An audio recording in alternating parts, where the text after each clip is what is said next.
بسم اللہ الرحمن الرحیم۔ السلام علیکم ورحمۃ اللہ وبرکاتہ۔ جب رمضان آتا ہے، حضرت ابو ہریرہ رضی اللہ عنہ سے مروی ہے کہ حضور نبی اکرم صلی اللہ علیہ وسلم نے فرمایا: اذا دخل رمضان فتحت ابواب الجنہ وغلقت ابواب الجہنم وسلسلت الشیاطین۔ جب ماہ رمضان آتا ہے تو جنت کے دروازے کھول دیے جاتے ہیں اور دوزخ کے دروازے بند کر دیے جاتے ہیں اور شیطانوں کو پابند کر دیا جاتا ہے۔ حضرت ابو ہریرہ رضی اللہ عنہ سے روایت ہے کہ حضور نبی اکرم صلی اللہ علیہ وسلم نے فرمایا: جب ماہ رمضان کی پہلی رات ہوتی ہے، شیطانوں اور سرکش جنوں کو بیڑیاں پہنا دی جاتی ہیں اور جہنم کے دروازے بند کر دیے جاتے ہیں اور ان میں سے کوئی دروازہ نہیں کھولا جاتا، اور جنت کے دروازے کھول دیے جاتے ہیں، بس ان میں سے کوئی دروازہ بند نہیں کیا جاتا۔ ایک ندا دینے والا پکارتا ہے: اے طالب خیر، آگے آگے آ، اے شر کے متلاشی، رک جا، اور اللہ تعالیٰ کئی لوگوں کو جہنم سے آزاد کر دیتا ہے۔ ماہ رمضان کی ہر رات یوں ہی ہوتا رہتا ہے۔ جس نے سب سے پہلے رمضان المبارک کی اطلاع دی۔ رمضان المبارک کی سب سے پہلے دوسروں کو اطلاع دینے سے متعلق جو فضیلت عوام میں مشہور ہے کہ جس نے سب سے پہلے رمضان المبارک کی اطلاع دی اس کو جہنم سے آزاد کر دیا جاتا ہے، یہ بات حدیث کی کسی بھی صحیح بلکہ ضعیف اور موضوع احادیث پر لکھی گئی کتب میں بھی نہیں ملتی، اس لیے اس کی نسبت آپ صلی اللہ علیہ وسلم کی طرف کرنا درست نہیں، لہٰذا اس طرح کے پیغامات دوسروں کو ہرگز ارسال نہ کیے جائیں۔ رسول اللہ صلی اللہ علیہ وسلم کی طرف کسی بات کو غلط منسوب کرنا، یعنی جو بات آپ صلی اللہ علیہ وسلم نے نہیں فرمائی اس کے بارے میں یہ کہنا کہ یہ رسول اللہ کا فرمان ہے، بڑا سخت گناہ ہے۔ صحیح حدیث کا مفہوم ہے: جس نے مجھ پر جان بوجھ کر جھوٹ بولا وہ اپنا ٹھکانہ جہنم بنا لے۔ اسی طرح ایک روایت میں ہے: جو میری طرف ایسی بات کی نسبت کرے جو میں نے نہیں کہی اس کو چاہیے کہ اپنا ٹھکانہ جہنم بنا لے۔ رمضان المبارک کے 3 گھنٹے بہت قیمتی ہیں، اگر آپ ان کی حفاظت کریں تو یہ 3 گھنٹے ماہ رمضان کے آخر تک 90 گھنٹے ہو جائیں گے۔ پہلا گھنٹہ، افطار کا گھنٹہ۔ افطاری جلدی تیار کیجیے اور دعا کے لیے وقت نکالیے، کیونکہ روزہ دار کی دعا اس وقت رد نہیں ہوتی، لہذا خود اپنے لیے، اپنے عزیزوں اور مرحومین اور پوری امت کے لیے خاص دعا کریں۔ دوسرا گھنٹہ، رات کا آخری گھنٹہ۔ اس وقت بھی اللہ تعالیٰ سے خلوت کریں، کیونکہ اللہ تعالیٰ آواز دیتا ہے کہ کوئی استغفار کرنے والا ہے میں اس کو معاف کر دوں، بس آپ استغفار اور دعا کریں۔ تیسرا گھنٹہ، صبح کی نماز کے بعد سورج نکلنے تک مصلی پر بیٹھے رہیے، ذکر خدا کیجیے۔ یہ 90 گھنٹے ہیں، ان اوقات پر مداومت کریں، ذکر خدا کریں، غیبت سے دور رہیں، 5 نمازیں ادا کریں، نوافل ادا کریں۔ صرف 30 دن ہیں، بہت جلدی گزر جائیں گے۔ بچے رمضان کیسے گزاریں؟ 7 سال تک کے بچوں کا رمضان افطاری میں ساتھ بٹھائیں۔ افطار سے 15 منٹ پہلے کچھ نہ کھانے پینے کی عادت بنائیں۔ افطار سے 10 منٹ پہلے اپنے لیے اور سب گھر والوں کے لیے دعا کرنے کی عادت بنائیں۔ چھوٹی چھوٹی تسبیحات نماز کے اوقات میں پڑھوائیں، جیسے سبحان اللہ، الحمدللہ، اللہ اکبر۔ افطار کی دعا یاد کرائیں۔ دن میں کسی بھی وقت قرآن کریم پڑھنے کا وقت مقرر کر لیں۔ اگر نورانی قاعدے پر ہے تو وہ پڑھائیں۔ اور کسی سپارے پر ہے تو وہ پڑھائیں۔ بچے کے ہاتھ سے حسب توفیق صدقہ کرائیں۔ 7 سال سے بڑے بچوں کے لیے اپنے ساتھ 5 نمازیں پڑھائیں۔ سحر اور افطار میں ساتھ بٹھائیں۔ جب بھی بچہ کو روزہ رکھوانا ہو تو اسے یہ باور کرائیں کہ اگر ہم کہیں تو روزہ توڑ دینا۔ کچھ ایسے واقعات ہوئے ہیں جن میں بچے کی حالت بھوک یا پیاس سے خراب ہو گئی اور اس نے روزہ توڑنے سے انکار کر دیا۔ ایک دم سے زیادہ روزے رکھنے پر بچوں کو نہ لائیں، بلکہ آہستہ آہستہ 4-5 سالوں میں روزوں کی تعداد آہستہ آہستہ بڑھائیں۔ ایک رکوع قرآن کریم کا ضرور پڑھائیں۔ افطار سے پہلے 10 منٹ دعا کرنے کی عادت ڈالیں۔ اگر روزہ نہ ہو تو افطار سے 1-8 گھنٹہ پہلے کھانے پینے کا وقفہ کرا لیں۔ بچے کو فجر کی نماز بھی پڑھائیں۔ اشراق تک جاگنے کی عادت بنائیں۔ افطاری میں دسترخوان بچھاتے ہوئے بچے سے چھوٹے چھوٹے کام کروائیں تاکہ اس میں خدمت کی عادت پیدا ہو۔ شب بیداری والی راتوں میں بچوں کو کچھ وقت اپنے ساتھ عبادت کروائیں تاکہ ان میں عادت بن سکے۔ بچے کے ہاتھ سے حسب توفیق صدقہ کروائیں۔ سحری کرنا سنت ہے، سحری کرنا مسنون ہے۔ رسول اللہ صلی اللہ علیہ وسلم فرماتے ہیں، تسحروا فإن فی السحور برکۃ، سحری کرو یقیناً سحری میں برکت ہے۔ نیز فرمایا، فصل ما بین صیامنا و صیام اہل الکتاب اکلۃ السحر، ہمارے اور اہل کتاب کے روزہ کے درمیان سحری کھانے کا فرق ہے۔ البتہ وہ شخص جو سحری کے وقت بیدار نہیں ہو سکا، اس کی آنکھ نہیں کھلی، اس کی آنکھ تب کھلی جب فجر کی اذانیں شروع ہو چکی تھیں، تو وہ سحری کھائے بغیر روزہ رکھے، کیونکہ اس پر روزہ فرض ہے اور سحری کا وقت گزر چکا ہے۔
روزہ کی حالت میں نزلہ کی وجہ سے ویکس انہیلر کا استعمال کرنا۔ انہیلر کے استعمال سے دوائی کے ذرات جسم میں داخل ہوتے ہیں، اس لیے روزے کی حالت میں اس کا استعمال درست نہیں۔ اس کے استعمال سے روزہ ٹوٹ جائے گا اور قضا لازم ہوگی۔ البتہ روزے کی حالت میں ناک کے اوپر یا اس کے اطراف میں دائیں بائیں ویکس بام لگانا یا ویکس بام اس طرح سونگھنا کہ اس کے ذرات ناک کے اندر نہ جائیں جائز ہے۔ اس سے روزہ فاسد نہیں ہوتا۔ روزے کی حالت میں حلق سے کھانا یا بلغم کا منہ میں آ کر خود واپس حلق میں اتر جانا۔ اگر کسی شخص کو روزے کی حالت میں اگر خود بخود پیٹ سے کھانے کی چیز یا بلغم منہ میں آئی، پھر حلق سے میں چلی گئی اور حلق میں سے نیچے اتر گئی، اس کو مزید اندر کر لیا، تو اس صورت میں روزہ نہیں ٹوٹے گا، اس روزے کی قضا لازم نہیں ہوگی، لیکن خود نہ نگلے۔ روزوں کا فدیہ والدین کو دینا۔ روزے کا فدیہ اس صورت میں دیا جاتا ہے جب کوئی شخص بہت زیادہ بڑھاپے یا دائمی مرض کی وجہ سے روزہ رکھنے کی طاقت نہ رکھتا ہو۔ سردی کے ایام میں بھی روزہ نہ رکھ سکتا ہو اور مریض ہونے کی صورت میں ماہر دیندار ڈاکٹر کی رائے یہ ہو کہ دوبارہ صحت یاب نہیں ہوگا تو ایسا مریض یا بوڑھا شخص ایک روزے کے بدلے ایک صدقہ فطر کی مقدار کسی فقیر کو دے گا۔ اسے فدیہ کہا جاتا ہے۔ اگر فدیہ ادا کرنے کے بعد مریض کو روزے رکھنے پر طاقت حاصل ہو گئی تو جتنے روزے چھوٹے ہوں گے ان کی قضا کرنا ہوگی۔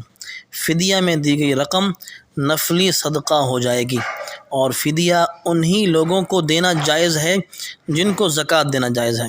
والدین کو زکوٰۃ دینا جائز نہیں، اس لیے والدین کو فدیہ دینا بھی جائز نہیں۔ اس سے فدیہ ادا نہ ہوگا۔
عورت کے اعتکاف کا طریقہ۔ عورتوں کے لیے بھی اعتکاف کرنا سنت ہے اور ثواب کا باعث ہے۔ عورتوں کے لیے شرعی حکم یہ ہے کہ عورتیں اپنے گھر کی مسجد میں اعتکاف کریں، یہی ان کے لیے بہتر ہے۔ اور گھر کی مسجد سے مراد وہ جگہ ہے جس جگہ میں گھر کے اندر نماز، ذکر، تلاوت اور دیگر عبادات کے لیے وہ جگہ متعین کی گئی۔ اگر گھر میں کوئی جگہ عبادت کے لیے خاص متعین نہ ہو تو اعتکاف کے لیے گھر کے کسی کونے یا خاص حصے میں چادر یا بستر وغیرہ ڈال کر ایک جگہ مختص کر لی جائے، پھر اس جگہ اعتکاف کیا جائے۔ اور عورتوں کے لیے گھر کی مسجد بالکل اسی طرح ہے جس طرح مردوں کے لیے مسجد کا حکم ہے۔ اعتکاف کی حالت میں طبعی اور شرعی ضرورت کے بغیر وہاں سے باہر نکلنا درست نہیں ہے۔ عورت اعتکاف کی جگہ سے باہر کھانے پکانے یا گھر کے کام کاج کے لیے نہیں نکل سکتی، اس سے اعتکاف ٹوٹ جائے گا۔ اگر اس کو باہر سے اس کے اپنے لیے کوئی کھانا لا کر دینے والا نہیں ہے تو یہ باہر کھانا اٹھانے کے لیے جا سکتی ہے۔ کھانا اٹھا کر فوراً اندر آ جائے، باہر نہ رکے ورنہ اعتکاف فاسد ہو جائے گا۔ البتہ عورت اپنی اعتکاف گاہ کے اندر رہ کر کام کاج کر سکتی ہے، مثلاً آٹا گوندنا، کھانا پکانا، کپڑے دھونا وغیرہ، لیکن بہتر یہ ہے کہ اعتکاف میں بیٹھنے سے پہلے ان کاموں کے لیے کوئی متبادل انتظام کر لے تاکہ پوری یکسوئی کے ساتھ یہ عبادت اپنی روح اور مقصد کے ساتھ ادا ہو جائے۔ اعتکاف کی نیت یہی ہے کہ اعتکاف کے ارادے سے عبادت کے لیے مخصوص جگہ 10 دن کے لیے بیٹھ جائے اور زبان سے یہ کہہ دے کہ میں 10 دن کے مسنون اعتکاف کی نیت کرتی ہوں، تو یہ بہتر ہوگا۔ احتلام ہو جانے کی صورت میں غسل کے بغیر سحری کرنا۔ اگر کوئی شخص جنبی ہو، جنابت کی حالت میں ہو اور سحری کرنا چاہتا ہو تو اس کے لیے بہتر تو یہی ہے کہ غسل کر کے سحری کرے۔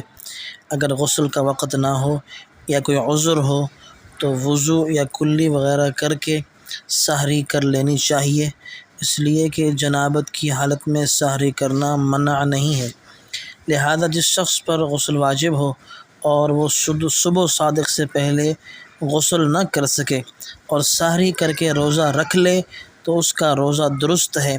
ناپاک ہونے کی وجہ سے روزہ پر کوئی فرق نہیں پڑتا، البتہ غسل میں اتنی دیر نہ کرے کہ فجر کی نماز قضا ہونے کا گناہ بنے۔ اور روزے کی حالت میں غسل کا وہی طریقہ ہے جو عام حالت میں ہے، البتہ روزے کی وجہ سے ناک میں اوپر تک پانی ڈالنا اور کلی کرنا یعنی غرارہ کرنا درست نہیں ہے، اس لیے کہ ناک میں پانی چڑھانے سے یا غرارہ کرنے سے پانی حلق سے نیچے اتر گیا تو اس سے روزہ فاسد ہو جائے گا، لہذا صرف کلی کر لے اور ناک میں پانی ڈال لے تو غسل صحیح ہو جائے گا۔ افطاری کے بعد غرارہ کر کے ناک میں پانی چڑھانے کی بھی ضرورت نہیں۔ اعتکاف توڑنے والی چیزیں۔ درج ذیل امور سے واجب اور مسنون اعتکاف فاسد ہو جاتا ہے۔ نمبر 1، کسی طبعی یا شرعی عذر کے بغیر مسجد سے باہر نکلنا۔ نمبر 2، روزہ نہ رکھنا یا توڑ دینا۔ نمبر 3، حالت اعتکاف میں مباشرت کرنا۔ نمبر 4، عورت اعتکاف میں ہو تو حیض و نفاس کا جاری ہونا۔ نمبر 5، کسی عذر کے باعث اعتکاف گاہ سے باہر نکل کر ضرورت سے زیادہ باہر ٹھہرنا۔ حیض کی وجہ سے اعتکاف ٹوٹ جائے۔ اگر دوران اعتکاف عورت کے ایام شروع ہو جائیں تو اعتکاف ٹوٹ جاتا ہے۔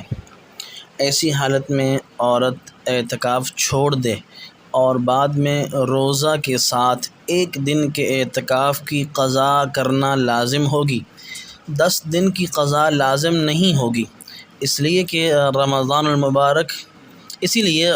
المبارک ہی میں اس کی قضا کرنا ممکن ہو تو کر لے، ورنہ رمضان کے بعد بھی سال کے جن دنوں میں روزے رکھنا منع ہے یعنی عیدین، ایام تشریق، ان کے علاوہ کسی دن مغرب سے دوسرے دن غروب آفتاب تک 1 دن رات روزے کے ساتھ اعتکاف کی قضا کر لی جائے۔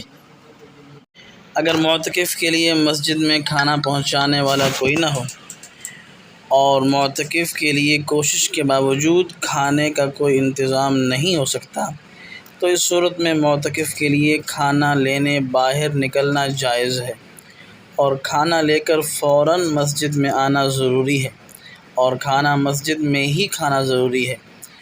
اب اگر معتکف تیار کھانا لا سکتا ہو تو تیار کھانا ہی لا کر کھائے، لیکن اگر تیار کھانا دستیاب نہیں ہے یا وہ صحیح نہیں ہے تو ضرورت کی بقدر گھر جا کر کھانا بنانے کی گنجائش ہے، لیکن کھانا بنانے کے بعد فوراً مسجد میں آ کر کھانا ہی ہوگا۔ واضح رہے کہ ایسے احوال میں معتکف کو چاہیے کہ وہ مسجد انتظامیہ یا آس پاس کے کسی خدا ترس مسلمان کو اپنا مسئلہ بتائے۔ الحمدللہ اس دور میں بھی لوگ معتکفین کی خدمت کو اپنے لیے سعادت سمجھتے ہیں، اور اگر سائل بلا معاوضہ کسی سے خدمت لینا پسند نہ کرتا ہو تو کسی کو پیسوں کے عوض 10 دن کا کھانا بنانے کے لیے مقرر کر دے۔ بہرحال پہلی کوشش یہ ہو کہ اس مقصد کے لیے اسے مسجد سے باہر نکلنا نہ پڑے، اور اگر ایسی کوئی صورت نہ بن سکے تو حکم وہی ہوگا جو پہلے بیان ہوا۔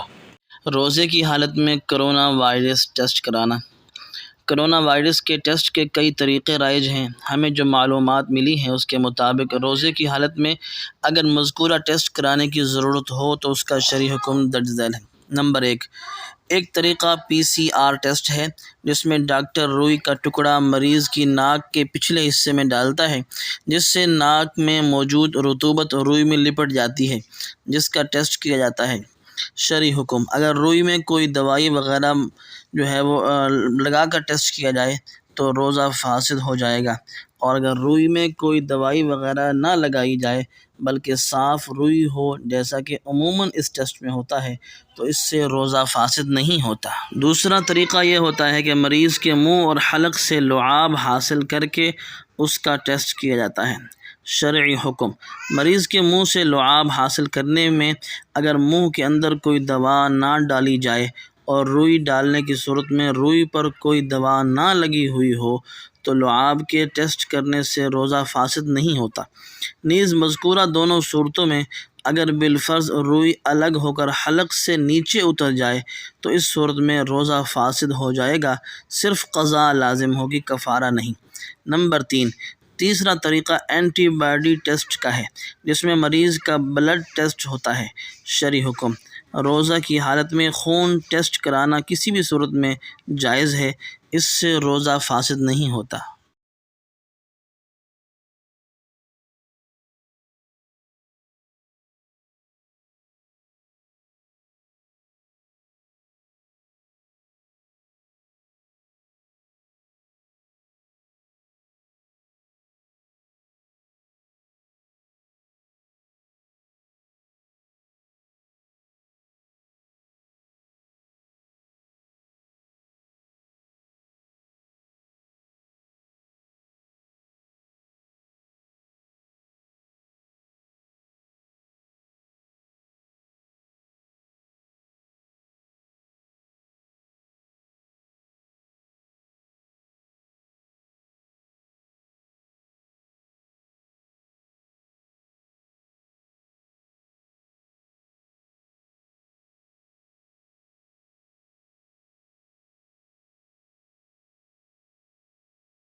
سحری کا وقت ختم ہونے کے بعد کھانا پورا کرنا۔ اگر آپ نے سحری کا وقت ختم ہونے کے 1 منٹ بعد بھی کھا پی لیا اور روزہ 1 منٹ تاخیر سے بند کیا تو آپ کا روزہ نہیں ہوا، بعد میں اس روزے کی قضا کرنی ہوگی، کفارہ لازم نہیں ہے۔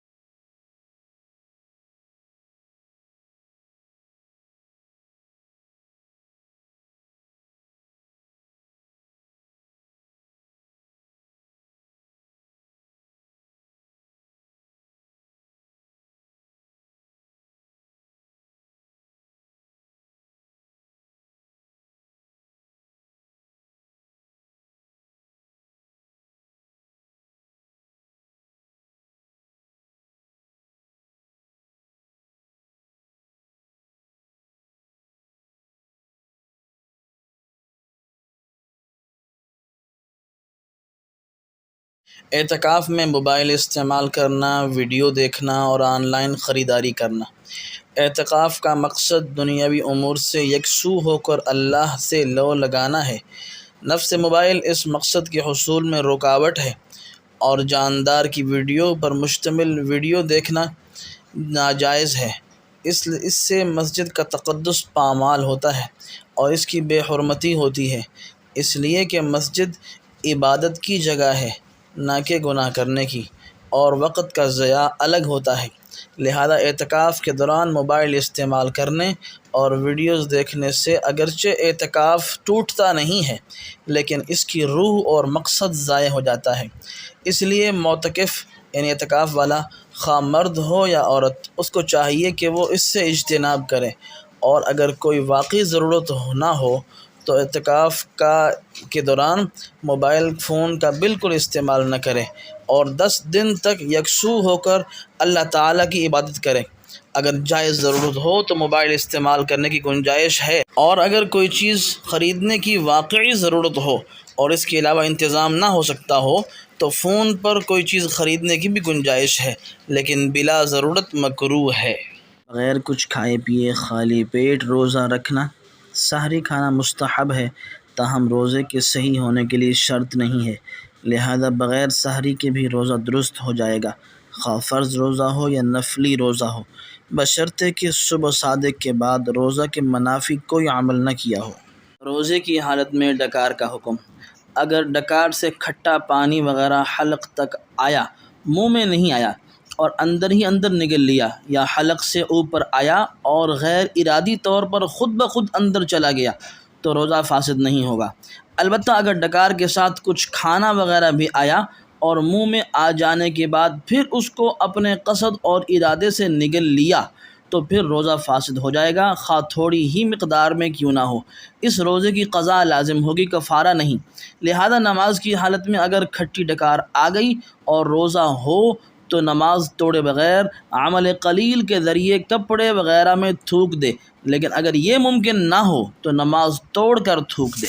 مسئلہ کی تفصیل ڈسکرپشن باکس میں دیکھیں۔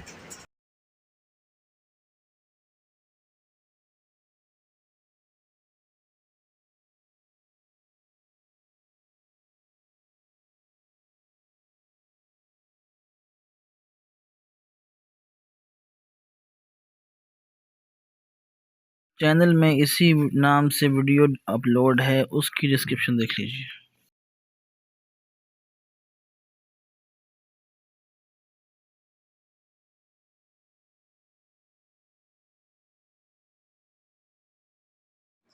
روزہ کی نیت اور افطار کی مسنون دعا دل میں یا زبان سے پڑھنے کا حکم۔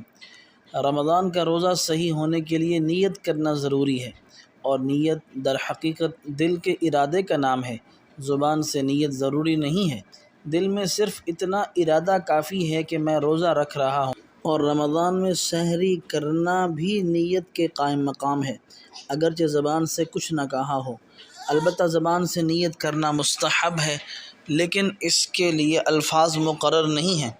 نیز رات میں یا صبح صادق سے پہلے اردو میں یا عربی میں مثلاً وبصوم غد نویت من شہر رمضان کہہ کر زبان سے نیت کی ادائیگی کرنے میں کوئی مذائقہ نہیں، لیکن نیت کے یہ مشہور الفاظ کسی حدیث میں وارد نہیں ہوئے ہیں، اس لیے ان الفاظ کو مسنون سمجھ کر نہیں کہنا چاہیے۔ افطار کا وقت دعاؤں کی قبولیت کا وقت ہے، اس لیے اس وقت میں خوب اہتمام سے دعائیں مانگنی چاہیے۔ نبی کریم صلی اللہ علیہ وسلم سے افطار کے وقت کی مسنون دعائیں احادیث کی کتابوں میں منقول ہیں، ڈسکرپشن میں جو ہے وہ مکمل میں لکھ دوں گا انشاءاللہ۔ اگر ڈاکٹر روزہ رکھنے سے منع کرے تو روزے کا حکم۔ مریض کے لیے جو دوائیاں منتخب کی گئی ہیں ان سے شدید ناقابل برداشت پیاس پیدا ہوتی ہے، اور مریض کے لیے ان دوائیوں کا لینا ضروری ہے، اس کے علاوہ کوئی متبادل موجود نہ ہو، اور ماہر تجربہ کار دیندار ڈاکٹر نے روزہ رکھنے سے منع بھی کیا ہے، تو رمضان میں روزہ نہ رکھنے سے گناہ گار نہیں ہوگا۔ جب تندرست ہو جائے تو مذکورہ روزوں کی قضا کر لے جو چھوٹ گئے تھے۔ مزید تفصیل ڈسکرپشن میں۔ 5 صورتوں میں روزہ نہ رکھنے کی اجازت ہے۔ نمبر 1، مرض، جس کی وجہ سے روزے کی طاقت نہ ہو، یا روزے سے مرض بڑھ جانے کا غالب گمان ہو، یا ماہر مسلمان دیندار طبیب ڈاکٹر کی رائے ہو۔ محض اپنا وہم اور اندیشہ کافی نہیں، جب عذر ختم ہو جائے تو پھر قضا کرنی ہوگی۔ نمبر 2، حمل والی عورت اور مرضعہ، دودھ پلانے والی عورت، جن کو روزہ سے اپنی جان یا بچہ کو تکلیف پہنچنے کا اندیشہ ہو، جب عذر ختم ہو جائے قضا پھر کرنی ہوگی۔ نمبر 3، شرعی مسافر، مقیم ہونے کے بعد قضا کرنی ہوگی۔ نمبر 4، ایسا سن رسیدہ ضعیف بوڑھا یا بوڑھیا جو روزہ نہ رکھ سکتے ہوں، معذور ہوں، وہ روزے کے بدلے مستحق کو فدیہ ادا کرے۔ نمبر 5، حائضہ اور نفساء عورتوں کے لیے روزہ رکھنا درست نہیں، اگر رکھ لیں گی تو روزہ ادا نہیں ہوگا اور یہ گناہ گار بھی ہوں گی۔ پاک ہونے کے بعد روزے کی قضا لازم ہے۔ شرعی عذر کے بغیر روزہ ترک کرنا حرام اور سخت گناہ ہے۔ حضرت ابو ہریرہ رضی اللہ عنہ سے روایت ہے، رسول اللہ صلی اللہ علیہ وسلم نے فرمایا، جس آدمی نے عذر اور بیماری کے بغیر رمضان کا ایک روزہ چھوڑ دیا تو عمر بھر روزے رکھنے سے بھی ایک روزے کی تلافی نہ ہوگی، اگرچہ قضا کے طور پر عمر بھر روزے بھی رکھ لے۔ روزے کی حالت میں کرونا ویکسین لگانے سے روزے کا حکم۔ کرونا ویکسین بذریعہ انجیکشن لگانے سے روزہ فاسد نہیں ہوگا، کیونکہ مذکورہ ویکسین کے ذریعے جو دوا بدن میں پہنچائی جاتی ہے وہ اصلی راستوں سے نہیں بلکہ رگوں یا مسامات کے ذریعے بدن میں پہنچائی جاتی ہے، جبکہ روزہ فاسد ہونے کے لیے ضروری ہے کہ بدن کے اصلی راستوں سے کوئی چیز جسم کے اندر پہنچے، اور ویکسین میں ایسا نہیں ہوتا، لہذا روزہ کی حالت میں کرونا ویکسین لگانے سے یا کوئی اور انجیکشن لگانے سے روزہ فاسد نہیں ہوگا۔ سحری کے بعد جمع کرنا۔ سحری کھانے کے بعد اگر صبح صادق ہونے میں دیر ہو تو اپنی زوجہ سے جمع کرنا درست ہے۔ میاں بیوی صبح صادق سے پہلے جمع سے فارغ ہو گئے تو ان کے روزے میں کوئی نقصان واقع نہ ہوگا، نہ ان پر اس کی کوئی قضا ہوگی نہ کفارہ، البتہ غسل کر کے فجر کی نماز پڑھنا ضروری ہے۔ اسپرے سے قطرے منہ میں جائیں تو روزے کا حکم۔ جیسے ہمارے درزی بھائی وغیرہ رمضان میں کپڑے وغیرہ سیتے ہیں، اسپرے کرتے ہیں اور پھر استری کرتے ہیں۔ صرف شک کی بنیاد پر روزہ نہیں ٹوٹتا، البتہ اگر پانی اسپرے کرتے وقت پانی کے قطرے یا چھینٹے باقاعدہ ناک یا منہ کے راستے سے حلق کے اندر تک پہنچ جائیں تو اس سے روزہ ٹوٹ جائے گا۔ البتہ اس احتمال کا کوئی اعتبار نہیں کہ پانی کے قطرے بخارات میں تبدیل ہو کر سانس کے ذریعے اندر جا سکتے ہیں، اس سے روزہ نہیں ٹوٹتا۔ روزوں اور نمازوں کی فدیہ کی رقم یکمشت دینا ضروری نہیں۔ روزوں اور نمازوں کے فدیہ کی رقم اگر زیادہ بن رہی ہو تو بہتر یہ ہے کہ جلد از جلد اسے ادا کر دے۔ تاہم یکمشت دینا ضروری نہیں، تھوڑا تھوڑا کر کے دینا بھی جائز ہے۔ کئی سال کے روزے توڑنے کی وجہ سے کفارہ کا حکم۔ اگر متعدد روزے عمداً جان بوجھ کر کھانے پینے سے توڑے ہوں تو یہ روزے خواہ ایک رمضان کے ہوں یا کئی رمضان کے، ان سب کے بدلے ایک کفارے کی ادائیگی کافی ہوگی۔ البتہ اگر کفارہ ادا کرنے کے بعد پھر کوئی روزہ جان بوجھ کر کھانے یا پینے سے توڑا تو اس کا کفارہ دوبارہ ادا کرنا ہوگا، اور اگر ایک رمضان میں متعدد روزے جان بوجھ کر جماع سے توڑے ہوں تو کفارے کی ادائیگی میں تداخل ہوگا، یعنی ایک کفارہ سب کے بدلے کافی ہوگا۔ البتہ اگر جماع کے ذریعے دو یا دو سے زیادہ رمضانوں کے روزے توڑے ہوں تو پھر تداخل نہیں ہوگا، بلکہ ہر رمضان کے روزے کا کفارہ الگ الگ ادا کرنا لازم ہوگا۔ روزے کی حالت میں اندرونی یعنی انٹرنل چیک اپ کا حکم۔ روزے کی حالت میں بدن میں تر، آلہ یا انگلی داخل کرنے سے روزہ فاسد ہو جاتا ہے۔ تفصیل دیکھیں ڈسکرپشن باکس میں۔ رمضان کے قضا روزے میں دن اور رمضان کی تعیین۔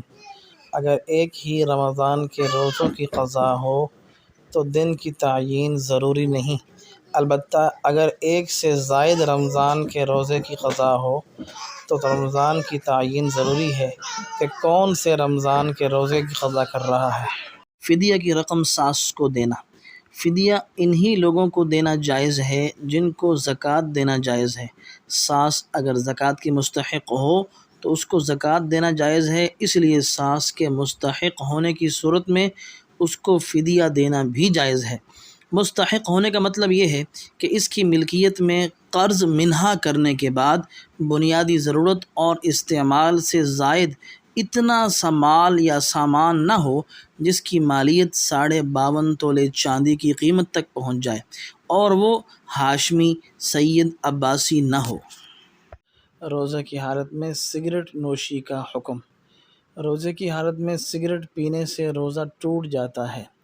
اگر سگریٹ نوشی تلذذ یا کسی اور نفع کے لیے ہو تو اس میں قضا اور کفارہ دونوں واجب ہوتے ہیں، اور اگر ویسے کسی نے پی لی تو صرف قضا لازم ہے۔ حاملہ کے لیے فدیہ۔ اگر حاملہ عورت کو غالب گمان ہو کہ روزہ رکھنے کی صورت میں خود اس کی جان یا بچے کی صحت کو خطرہ ہو سکتا ہے تو اس حالت میں عورت روزہ چھوڑ سکتی ہے، لیکن اس صورت میں ان قضا شدہ روزوں کی بعد میں قضا کرنا واجب ہے۔ اس صورت میں فدیہ دینے کا حکم نہیں ہے، لہذا فدیہ ادا کرنے سے روزے ساقط نہیں ہوں گے۔ رمضان میں میاں بیوی کا ہم بستری کر لینے سے قضا اور کفارے کا حکم۔ اگر شوہر نے بیوی کے منع کرنے کے باوجود رمضان المبارک میں زبردستی ہم بستری کر لی اور شوہر کا بھی روزہ تھا تو شوہر پر روزہ کی قضا اور کفارہ دونوں لازم ہیں۔ شوہر گناہ گار بھی ہوگا، اسے چاہیے کہ سچے دل سے توبہ اور استغفار کرے۔ لیکن اس صورت میں بیوی پر صرف قضا لازم ہوگی، اور اگر بیوی شوہر کے کہنے پر رضامند ہو گئی تھی اگرچہ ابتدا میں منع کیا ہو تو اس پر بھی کفارہ لازم ہوگا۔ بہر صورت دونوں کو باقی دن بچا ہوا ہے روزہ داروں کی مشابہت میں کھانے پینے سے رکنا لازم ہوگا، اور روزے کے کفارے میں 60 روزے مسلسل رکھنے ہوں گے۔ ایک روزہ بھی درمیان میں رہ گیا تو از سر نو 2 ماہ کے روزے دوبارہ شروع کرنے ہوں گے۔ البتہ عورت کے ایام درمیان میں آ جائیں تو اس سے تسلسل نہیں ٹوٹے گا۔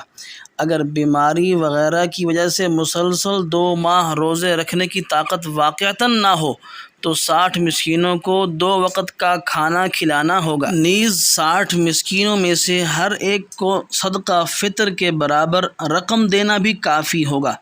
اسی طرح ایک ہی مسکین کو 60 دن تک 2 وقت کھانا دینا، یا ایک مسکین کو 60 دن تک روزانہ صدقہ فطر کی مقدار کی رقم دینے سے بھی کفارہ ادا ہو جائے گا۔ لیکن بلا عذر صرف ہمت نہ کرنے کی وجہ سے 60 مسلسل روزہ رکھنے کی بجائے 60 مسکینوں کو کھانا کھلانے سے کفارہ ادا نہ ہوگا، اور اگر 60 مسکینوں کو کھانا کھلانے کا انتظام بھی نہ ہو تو مرنے سے پہلے وصیت کرنا لازم ہوگا۔ روزہ کی حالت میں دانت میں پھنسی ہوئی سپاری یا کھانے کی کوئی چیز نگل لی جائے، چبا لی جائے۔ اگر سپاری منہ سے نہیں نکالی تھی اور سپاری چنے کے دانے سے کم تھی تو سپاری نگل لینے سے یا چبا کر اتار لینے سے روزہ نہیں ٹوٹتا۔ اگر سپاری منہ سے نکال لی پھر منہ میں ڈالی، یا منہ سے نکالی نہیں لیکن چنے کے دانے کے برابر یا اس سے بڑی تھی تو سپاری یا کوئی بھی کھانے کی چیز نگل لینے سے یا چبا کر اتار لینے سے روزہ فاسد ہو جاتا ہے، قضا لازم ہوگی، کفارہ نہیں۔ شوگر کے مریض کے لیے روزے چھوڑنے کا حکم۔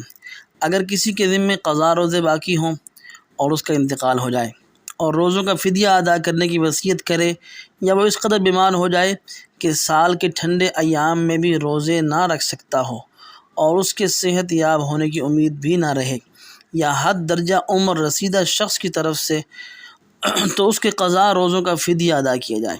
لیکن اگر وہ شخص زندہ ہے اور بیمار تو ہے لیکن اس قدر بیمار ہے کہ وہ ایک ایک کر کے، دو کر کے، وقفہ کر کے روزے رکھ سکتا ہے، یا فی الحال بیمار ہے لیکن آئندہ صحت یابی کی امید ہے، تو اس کے ذمے روزے کی قضا ہی ضروری ہے، فدیہ ادا کرنے سے فرض ذمے سے ساقط نہیں ہوگا۔ لہذا اگر شوگر کا مریض اس قدر تکلیف میں مبتلا ہو کہ روزہ رکھنے کی طاقت بالکل ختم ہو چکی ہو اور آئندہ مستقبل میں بھی بظاہر روزے پر قدرت حاصل ہونے کی امید نہ ہو تو اس کے ذمے ہر روزے کے بدلے صدقہ فطر کی مقدار، یعنی 2.25 کلو گندم یا اس کی قیمت فقراء اور مساکین پر صدقہ کرنا واجب ہے۔ لیکن اگر یہ شخص فدیہ دینے کے بعد دوبارہ صحت یاب ہو جائے اور روزہ رکھنے کی طاقت اس میں آ جائے تو پھر فدیہ جو ادا کیا تھا وہ کل عدم ہو جائے گا اور روزے کی قضا لازم ہوگی۔ روزے کی حالت میں انیما لگانا۔ روزے کی حالت میں انیما یعنی حقنہ کرانے سے روزہ فاسد ہو جائے گا، قضا لازم ہوگی، کفارہ لازم نہیں ہوگا۔ تفصیل دیکھیں ڈسکرپشن میں۔ رمضان میں ہم بستری کے بعد اگر 60 روزے رکھنے پر قدرت نہ ہو تو کیا کریں؟ جب تک روزے رکھنے پر قدرت ہے اس وقت تک سوائے روزوں کے کوئی اور تدبیر نہیں ہے۔ البتہ اگر دائمی مرض یا زیادہ بڑھاپے وغیرہ کسی شرعی عذر کی بنا پر واقعتاً مسلسل 2 ماہ کے روزے رکھنے پر قادر نہ ہو تو 60 مسکینوں کو 2 وقت کھانا کھلانا ہوگا، یا 60 مسکینوں میں سے ہر ایک کو صدقہ فطر کی بقدر ادا کرنا ہوگا۔ افطار کی دعا کب پڑھنی چاہیے؟ افطار کے وقت احادیث سے 2 دعائیں پڑھنا منقول ہے۔ نمبر 1، اللہم لک صمت وعلی رزقک افطرت۔ نمبر 2، ذہب الظمأ وابتلت العروق وثبت الاجر انشاءاللہ۔ ان میں سے دوسری دعا تو بالاتفاق افطار کے بعد پڑھنے کی ہے، اور پہلی دعا کے بارے میں احادیث میں کسی قسم کی صراحت نہیں ہے کہ یہ دعا افطاری سے پہلے پڑھنی ہے یا بعد میں۔ مختلف احادیث میں مختلف الفاظ وارد ہوئے ہیں جس سے تینوں باتوں کے اشارے ملتے ہیں۔ بعض سے معلوم ہوتا ہے کہ یہ دعا پہلے پڑھنی ہے، اور بعض سے معلوم ہوتا ہے کہ وہ آخر میں درمیان میں پڑھنی ہے، اور بعض سے معلوم ہوتا ہے کہ آخر میں پڑھنی ہے۔ لہذا کسی ایک قول پر اصرار کرنا اور اس دعا کے افطار کے بعد پڑھنے کو ہی سنت کہنا درست نہیں۔ زیادہ مناسب یہ معلوم ہوتا ہے کہ ان دعاؤں میں سے پہلی دعا افطار سے پہلے پڑھی جائے، جبکہ لوگ افطار سے قبل دیگر دعاؤں میں بھی مصروف ہوتے ہیں، اور دوسری دعا افطار کے بعد پڑھی جائے جیسا کہ اس کے الفاظ دلالت کرتے ہیں۔ فدیہ کی رقم ادا کرنا شوہر کی ذمہ داری ہے یا نہیں؟ اگر کسی خاتون کے ذمے قضا نمازیں اور روزے لازم ہوں اور ادا کیے بغیر ان کا انتقال ہو جائے اور انہوں نے فدیہ ادا کرنے کی وصیت کی ہو تو اس صورت میں ان کے اپنے مال سے جو ترکہ چھوڑا تہائی مال میں سے فدیہ کی رقم نکال لی جائے گی۔ اگر تمام قضا نمازوں اور روزوں کا فدیہ ایک تہائی ترکے میں سے ادا ہو جائے تو بہتر، اگر مکمل ادا نہ ہو، جتنا ادا ہو ٹھیک۔ بقیہ نمازوں اور روزوں کا فدیہ ادا کرنا شوہر یا دیگر ورثاء کے ذمے لازم نہیں ہوگا، تاہم اگر شوہر یا کوئی اور وارث بطور احسان کے مرحومہ کی بقیہ فوت شدہ نمازوں کے اور روزوں کی فدیہ ادا کرنا چاہیں تو یہ ان کی طرف سے احسان ہوگا، اور اگر مرحومہ نے فدیہ کی وصیت نہیں کی تو شرعاً شوہر یا کسی وارث پر ان کی نماز اور روزے کا فدیہ ادا کرنا لازم نہیں، البتہ اگر شوہر یا دیگر ورثاء از خود باہمی رضامندی سے یا آپ اپنی جانب سے ان کی نمازیں اور روزوں کا فدیہ ادا کرنا چاہیں تو امید ہے کہ مرحومہ کی آخرت میں باز پرس نہ ہوگی۔ واضح رہے کہ ایک نماز کا فدیہ ایک صدقہ فطر 2.25 کلو گندم یا اس کا آٹا یا اس کی قیمت ہے۔ دن رات میں 5 نمازیں فرض اور 1 نماز وتر واجب، یعنی یومیہ 6 فدیے ادا کرنے ہوں گے، اور ایک روزے کا فدیہ ایک صدقہ فطرانے کے برابر ہے۔ جتنے روزے چھوٹے ہوں اتنی تعداد معلوم ہے تو اتنے ہی صدقہ فطر ادا کرنے ہوں گے، ورنہ ہر ماہ 30 دن کے حساب سے شمار کیا جائے گا۔ مرحوم کی نمازوں اور روزوں کے فدیہ کا حکم۔ اگر مرحوم نے اپنی قضا نمازوں اور روزوں کے فدیہ ادا کرنے کی وصیت کی تھی تو اس صورت میں اس کے ترکہ کے 1/3 حصہ سے فدیہ کی رقم نکال لی جائے۔ اگر تمام نمازوں اور روزوں کا فدیہ 1/3 ترکے میں سے ادا ہو جائے تو بہتر، اگر مکمل ادا نہ ہو تو بقیہ نمازوں اور روزوں کا فدیہ ورثاء کے ذمے لازم نہ ہوگا، تاہم اگر وہ بطور تبرع مرحوم کی بقیہ فوت شدہ نمازوں اور روزوں کی طرف سے فدیہ دینا چاہیں تو یہ ان کی طرف سے احسان ہوگا، اور اگر مرحوم نے فدیہ کی وصیت نہیں کی تو شرعاً ورثاء پر ان نمازوں اور روزوں کا فدیہ ادا کرنا لازم نہیں، البتہ اگر ورثاء از خود باہمی رضامندی سے یا آپ اپنی جانب سے ان کی نمازوں اور روزوں کا فدیہ ادا کر دیں تو امید ہے کہ مرحوم کی آخرت کی باز پرس سے بچ جائیں گے۔ ایک روزے کا فدیہ ایک صدقہ فطر کے برابر ہے، اور ایک نماز کا فدیہ بھی صدقہ فطر کے برابر ہے، اور روزانہ وتر کے ساتھ ملا کر کل 6 نمازیں بنتی ہیں، تو ایک دن کی نمازوں کے فدیے بھی 6 ہوئے، اور ایک صدقہ فطر تقریباً 2.25 کلو گندم یا اس کا آٹا یا اس کی موجودہ قیمت ہوگی۔ اگر مرحوم کے ذمے نمازوں اور روزوں کی تعداد معلوم ہے تو ورثاء اسی کے بقدر فدیہ دیں گے، اور اگر تعداد معلوم نہیں ہے تو اندازہ لگا سکتے ہیں۔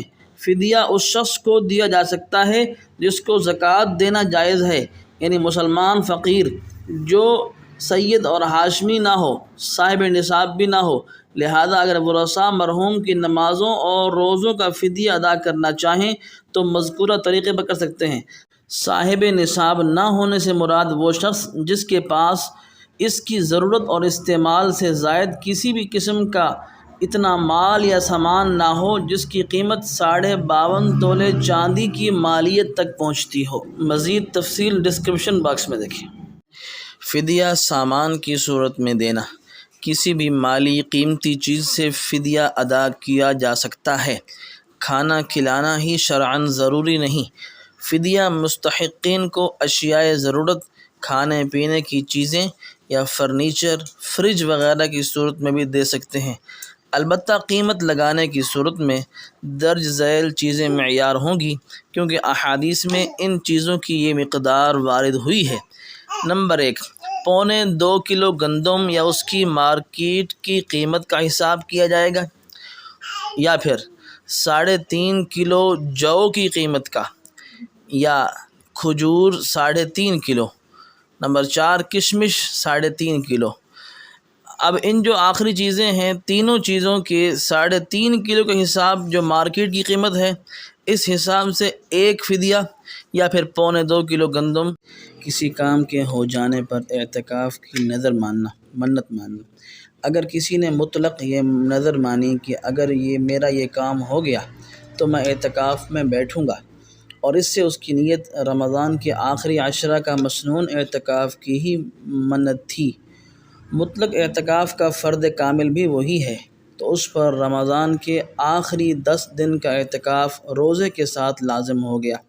چونکہ اس نے سال متعین نہیں کیا، اس لیے جس سال بھی وہ رمضان کے آخری 10 دن کی نظر کی اعتکاف کے روزے کے ساتھ نیت کرے گا، اس کی نظر پوری ہو جائے گی۔ اگر مرتے دم تک موقع نہ ملے تو 10 دن کے فدیے یعنی ہر دن کے بدلے ایک صدقہ فطر کی مقدار کی وصیت کرنا لازم ہے۔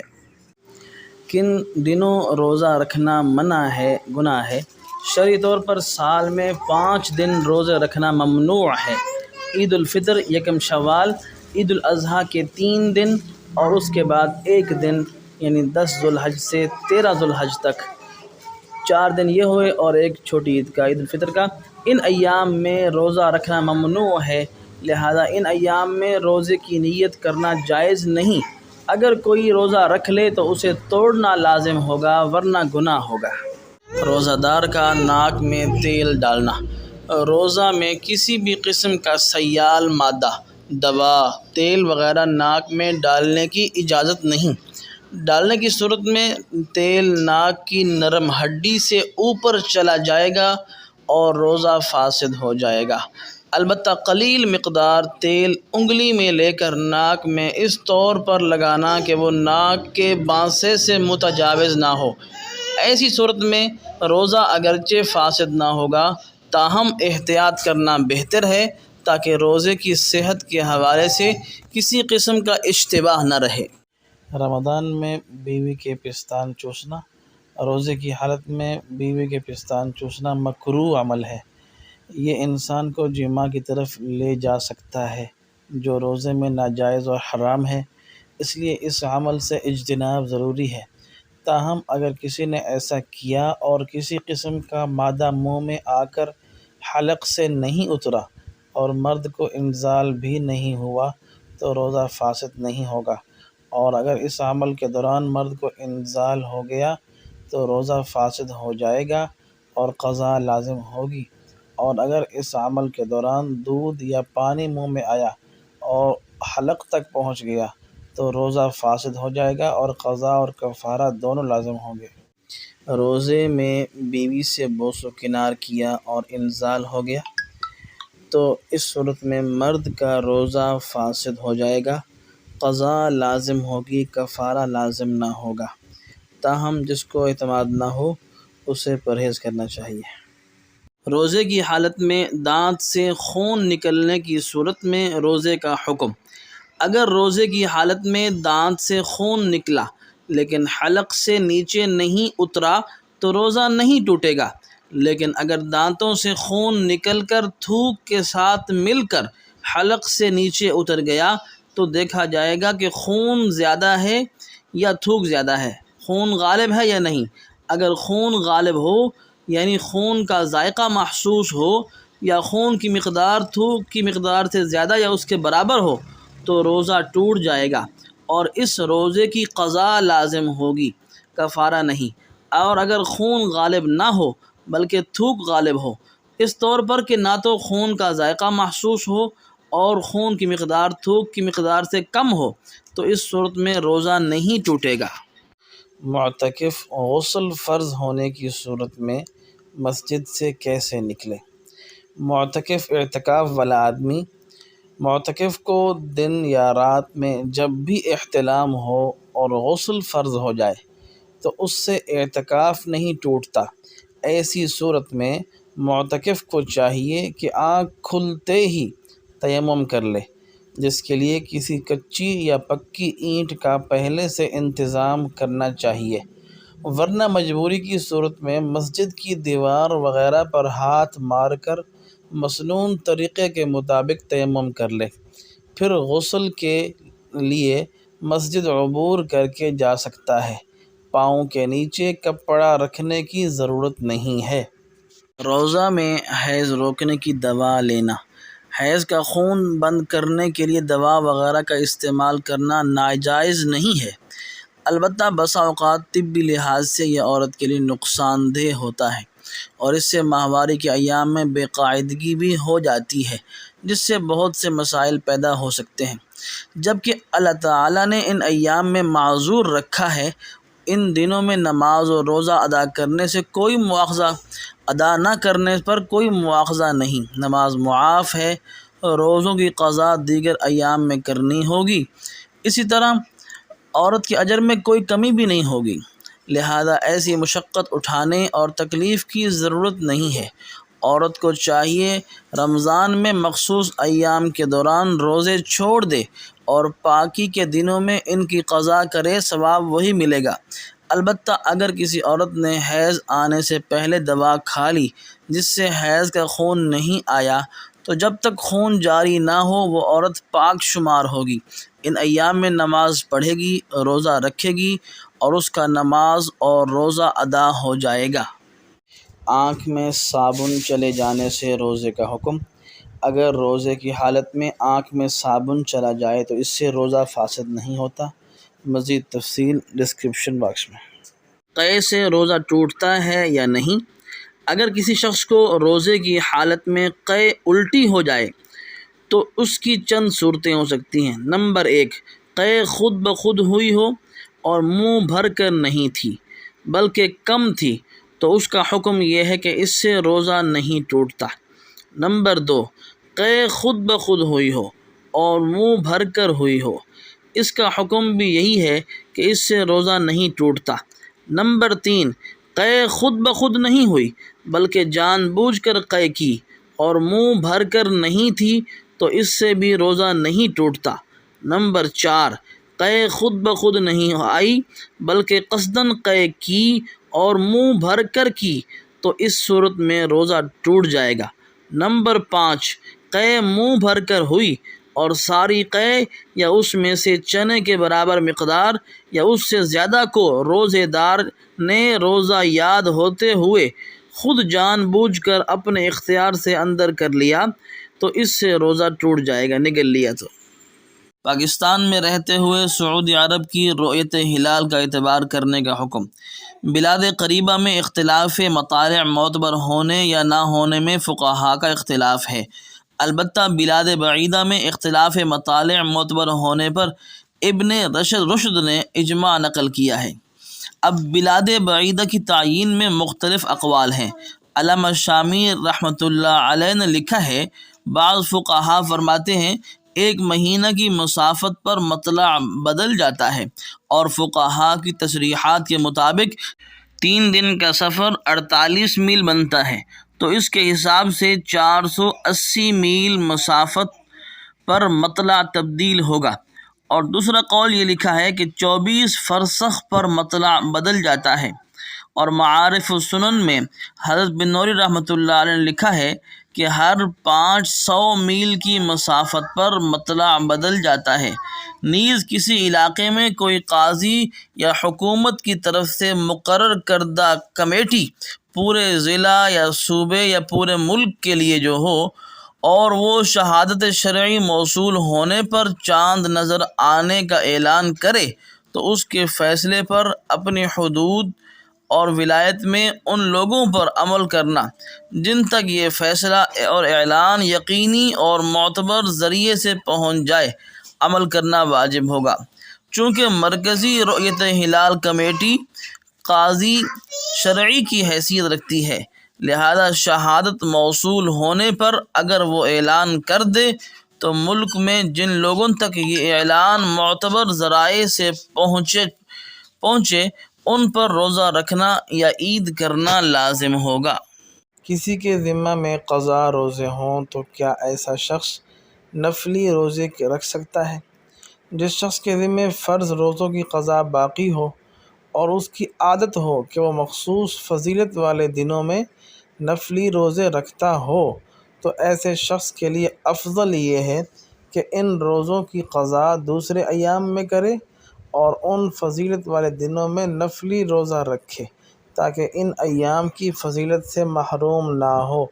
البتہ جس شخص کی مخصوص ایام میں روزے رکھنے کی عادت نہ ہو تو اس کے لیے افضل یہ ہے کہ ایسے دنوں میں نفلی روزے رکھنے کی بجائے قضا روزے رکھے۔ لیکن اگر وہ اس صورت نفلی روزے رکھ لیتا ہے تو اس کو نفلی روزے کا ثواب ملے گا۔ شرع شریف کے احکامات معلوم کرنا عبادت ہے، تو یہ احکامات کچھ ہیں، ان کے متعلق معلومات ہونا ضروری ہے، تو اس کو اچھی طرح سے پڑھ لیجئے، اور اس کے ریفرنس حوالہ جات جو ہے وہ ڈسکرپشن میں لکھ دوں گا۔ باقی جو ہے چونکہ باتیں ایسی ہیں اس لیے میں اس کو ریکارڈ نہیں کر رہا۔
رمضان میں عمرہ کے سفر میں روزہ چھوڑنے سے عمرہ کے فضائل حاصل ہوں گے یا نہیں ہوں گے؟